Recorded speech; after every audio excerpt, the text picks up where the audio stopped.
Hello everyone. Is stacking types, the action of putting multiple Pokemon of the same type onto your team, a problem? This is something I've wanted to address for a while. I'm certain it's a concept a lot of new players struggle with. Frequently, when I team build live, I'll have only 2 Pokemon on the builder, who often share a type, and a ton of people in chat will be freaking out because the team is weak to certain types. A lot of new players also feel like something is wrong with their team if they don't start with a Fire, Grass, Water, or a Fairy, Dragon, Steel core, or some other type of defensive core. What if you started your team with 2 Fire types, or 3 Dark types, or 4 Fairy types? When is too much? In this video, I'm going to explain when it's okay and when it's not okay to stack types on your competitive Pokemon teams. I'll be using examples from SVOU, but these principles apply to many competitive Pokemon metagames. Before I answer the question of whether or not type stacking is okay, we need to go over 2 very important concepts: offensive overlap and defensive overlap. Offensive overlap is when you have 2 or more Pokemon on your team with the same checks. For example, Roaring Moon and Kingambit. The purpose behind offensive overlap is to overwhelm those checks. In the example of Roaring Moon and Kingambit, a common defensive check is Corviknight. Corviknight with Iron Defense and Body Press is a popular option for answering Kingambit and Roaring Moon. But what if an Adamant Booster Energy Roaring Moon was able to knock off Corviknight before dying to Body Press, leaving Corviknight at such low health that it couldn't Iron Defense a, say, Terra Dark Kingambit in the endgame? Offensive overlap isn't just limited to Pokemon of the same type, though. Darkrai and Gholdengo are another example of offensive overlap. Suppose we're using Choice Specs Gholdengo and Nasty Plot Darkrai. Gholdengo can wear down Pokemon like Kingambit and Ting-Lu that Nasty Plot Darkrai struggles with. The more checks the 2 Pokemon share, the better the offensive overlap is. Going back to our example of Kingambit and Roaring Moon, these 2 are fantastic together because they share answers like Dondozo, Zamazenta, Great Tusk, and Corviknight. Another factor to consider with offensive overlap is how effectively the Pokemon involved wear down their common checks. Roaring Moon deals significant damage to Dondozo, Zamazenta, Great Tusk, and Corviknight, so it works really well to soften these walls up for a Kingambit sweep. But what about a core of Dragon Dance Dragonite with Earthquake, Ice Spinner, and Extreme Speed, plus Kingambit? They still share the checks Dondozo, Zamazenta, Great Tusk, and Corviknight, but this is a much less effective offensive overlap, because Dragonite can't really do much to these Pokemon. Dragonite can burn Zamazenta's one-time ability at least, and do decent damage to Great Tusk, but Corviknight and Dondozo easily sit on this Dragonite forever. Corviknight Iron Defense is up, and Dondozo can easily Avalanche or Curse up. Roaring Moon, on the other hand, is doing so much damage to Corviknight that it will be left with less than a quarter of its health, and Dondozo will be forced to rest and have lost its item. So, to recap, offensive overlap is when you pair 2 or more Pokemon that have similar checks. Offensive overlap is most effective when these Pokemon share as many checks as possible and do a good job of wearing these checks down for each other. Now let's talk about defensive overlap. Defensive overlap is when you pair 2 or more Pokemon together that wall similar things. So, for example, imagine Toxapex and Dondozo. They both wall physical attackers like Zamazenta, Kingambit, and Cinderace. They're also both water types, so they offer similar resistances. Defensive overlap, unlike offensive overlap, is very rarely a good idea. There's no inherent problem with having multiple answers to a Pokemon or type. In the example of Dondozo plus Toxapex, you'll feel very comfortable when facing a Rain team, or a team that relies on Choice Band Zamazenta to break. There's no problem with having a team that's great against Rain, or Zamazenta, or Cinderace. The problem is that if you have excessively solid answers to certain threats, you're almost certainly too weak to other threats. If your team has 4 Fairy Resists, for example, you're probably going to destroy an Iron Valiant or Enamorus, but how does your team do against a strong Water type, or a strong Ice type? If you use 2 Pokemon that are very similar defensively, you're probably not making the most of your team slots. This doesn't mean that defensive overlap is unforgivable, though. For starters, there is one time you can afford redundancy, like running a Toxapex plus Dondozo core, and that's when you're using Stall. Stall teams abandon reliable means of making progress in favor of stacking walls, so you need to make sure those walls are very solid. Stall teams have lots of defensive overlap, and it works well, but be warned, that is the only archetype where it does work well.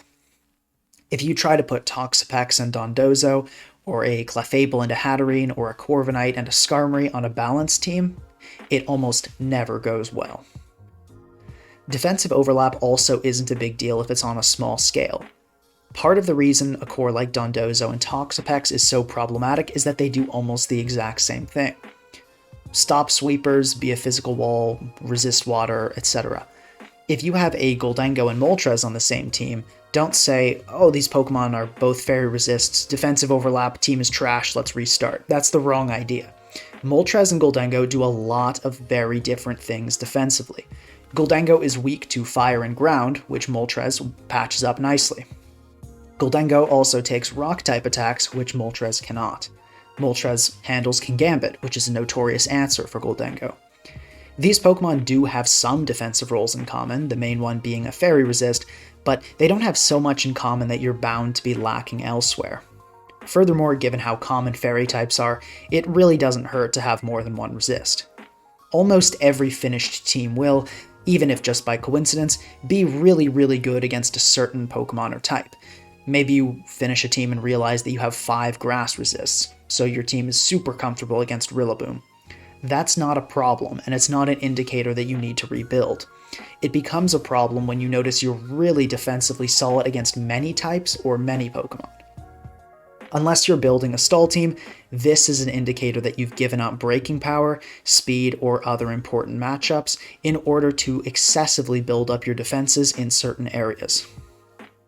To recap, defensive overlap is when you have 2 or more Pokemon that wall similar threats, and it's acceptable on a small scale or a larger scale for stall teams.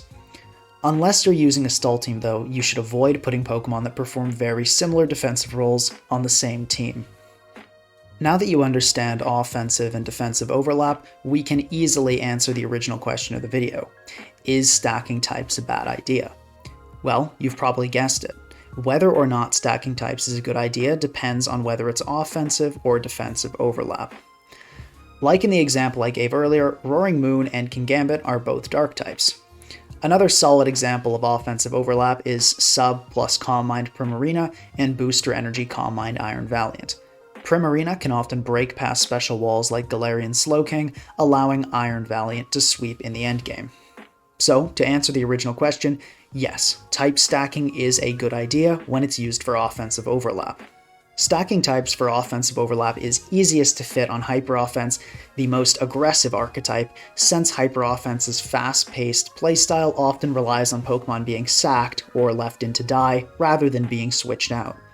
This means that Hyper Offense cares the least of any archetype about a defensive core, and therefore the weaknesses that we'll gather by stacking types aren't as significant. How many Pokemon of the same type you can stack also depends on the type. On a Hyper Offense team, you can probably fit 4 dark types. This is about the only type I'd say you can do this with. You can maybe fit 3 fairy types, and I wouldn't recommend more than 2 grass types. As long as the other team members compensate for the weakness created by stacking types, it's not a problem. Dark spam teams, for example, frequently run fairy, fighting, and bug resists like Pecharunt, Gholdengo, and Ironmoth. Stacking types for offensive overlap is effective on balance and offensive teams as well, just not quite so many. Stacking 4 dark types on a balanced team is definitely not feasible, but 2 or 3 is doable. Assuming, of course, the rest of the team shores up the weaknesses caused by stacking the type. It should also be noted that stacking types, even if the offensive overlap is immaculate and on a Hyper Offense team, is only a good idea to a certain point. If you're running 4 or 5 Pokemon of the same type on a team, you're almost certainly in the excessive range, and the benefit of offensive overlap will be outweighed by the defensive weaknesses brought by having so many Pokemon of the same type. Now, as for stacking types defensively, this is usually not a good idea. If you have 3 walls of the same type on your team, that's almost certainly a problem, with the exception of Stall. 2 is often alright though, especially if the Pokemon have different secondary types. I wouldn't consider Gliscor and Ting-Lu to be problematic, since they do fairly different things. Gliscor may be physically defensive, Ting-Lu may be specially defensive, for example. I would consider, though, Ting-Lu and, say, a specially defensive Crocodile to be problematic, since they do almost exactly the same thing. So, to summarize, is stacking types a good idea? If it's done for offensive overlap and the rest of the team compensates for the weaknesses created, it's a good idea. If it's done for defensive overlap, it's not necessarily anything to worry about unless the 2 or more Pokemon of the same type also have very similar defensive roles. The only time you want to put 2 Pokemon with very similar defensive roles on the same team is for Stall. Now you've learned the dangers and benefits of stacking types. So the next time you team build, don't freak out if you have 2 Pokemon of the same type to start a team. Especially since team building often starts with breakers that ensure the team will make progress, it's not even particularly uncommon to start the team with 2 Pokemon of the same type. The sooner you let go of Fire, Grass, Water cores and think on a more case-by-case basis, the sooner your building will become more successful and creative. Please subscribe if you want to see more educational Pokemon content, and please like and leave a comment if you enjoyed the video. I'll see you guys next time.